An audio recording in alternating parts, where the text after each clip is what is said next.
క్రీస్తునాథుని ప్రియ సహోదరి సహోదరులారా, ఈనాటి సువిశేష పట్టణాన్ని మనం ఒకసారి ధ్యానించుకున్నట్లయితే లూకాసు సువార్త 21వ అధ్యాయము 12వ వచనం నుండి 19వ వచనం వరకు ప్రభు ఈ రీతిగా సెలవిస్తూ ఉన్నారు. మానవాళి జీవితంలో దేవుని యొక్క విశ్వాసము అదే విధముగా సహనము మనం కోల్పోకుండా జీవించాలంటే ప్రార్థనను ప్రణంగా పెట్టుకుని జీవించమని ప్రభు సెలవిస్తున్నాడు. నా నామమున ఎవరైతే సహనం కోల్పోకుండా ప్రార్థనలో ఉంచుకున్నారో వారి యొక్క జీవితాల్లో నేను ఆశీర్వాదాలు నింపుతూ ఉన్నానని ప్రభు సెలవిస్తున్నాను. ప్రియ సహోదరి సహోదరులారా, మనకు కావాల్సినటువంటి ప్రార్థన ఎప్పుడైతే మనం అలవర్చుకొని జీవిస్తూ ఉంటామో సహనం అనే దేవుడు తన యొక్క చిత్తానుసారంగా మనకు సాధిస్తూ ఉన్నారు.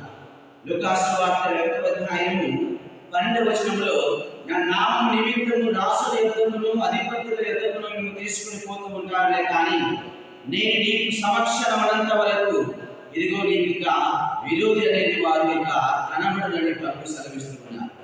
ఈ లోకంలో రాజులకు భయపడాల్సిన అవసరం లేదు, ఈ లోకంలో శత్రువులకు భయపడాల్సిన అవసరం లేదు. దేవుని యొక్క నామంలో ఎవరైతే ప్రార్థనలో ఏకీభవిస్తూ ఉన్నారో వారు దేవుని యొక్క సహనాన్ని పొందుకుంటూ ఉన్నారని సెలవిస్తూ ఉన్నారు. ప్రియ సహోదరి సహోదరులారా, కీర్తనల గ్రంథము 121వ అధ్యాయము 7వ వచనములో దేవుని నుండి సకల ఆపదల నుండి దేవుడు నిన్ను నీ కుటుంబాన్ని కాపాడుతూ ఉన్నారని సెలవిస్తూ ఉన్నారు. సహనాన్ని కోల్పోకుండా ప్రార్థనలు ఉన్న వరకు నిన్ను నీ కుటుంబాన్ని సకల ఆపద నుండి దేవుడు రక్షిస్తూ ఉన్నారని ప్రభు సెలవిస్తూ ఉన్నారు. అదే మన జీవితంలో కూడా దేవుని నామాన్ని మనము ఇదిగో స్వీకరించుకొని దేవుని నామాన్ని వ్యర్థముగా పలకకుండా మనం ఎప్పుడైతే సహనంతో ప్రభువులో వెళుతూ ఉంటామో ప్రభు చక్కటి మాట లూకాసు సువార్త 21వ అధ్యాయము 19వ వచనంలో మనం చూస్తున్నాము. మీ సహనము మీరు మీ ప్రాణం దక్కించుకుంటూ ఉన్నారు. మీ సహనం వలన మనం ఎప్పుడైతే ప్రార్థనలు ఉంటూ ఉన్నామో వాటి వారు ఇదిగో వారి యొక్క ప్రాణమును దక్కించుకుంటున్నారని సెలవిస్తున్నారు. అలాంటి జీవితంలో భక్తులటువంటి పౌలు మహర్షి కూడా ఈ రీతిగానే సెలవిస్తూ ఉన్నారు.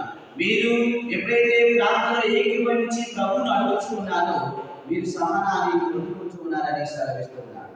అదే విధముగా కీర్తనకారుడు కూడా ఈ రీతిగా సెలవిస్తూ ఉన్నాడు. ఇదిగో అయ్యా, నేను వాడిపోకముందే నన్ను ఫలించబడటానికి మీ సహాయాన్ని నాకు అందించమని ఇదిగో కీర్తనకారుడు కూడా సెలవిస్తూ ఉన్నాడు. అలాంటి గొప్ప కీర్తనలు, అలాంటి గొప్ప సువిశేషం ఈరోజు నిన్ను నన్ను కూడా కట్టుతూ ఉన్నది. మీరు ప్రార్థనను కోల్పోకుండా సహనంతో కూడుకున్న ప్రార్థన ఈరోజు నిన్ను నీ కుటుంబాన్ని ఇదిగో రక్షిస్తూ ఉందని ప్రభు సెలవిస్తూ ఉన్నాడు. అంతటి కృపను, అంతటి అనుగ్రహాలను మనందరికీ కూడా దయచేయాలని ఈ దీవుని కృషిలో ప్రత్యేకంగా ప్రార్థన చేసుకుందాం.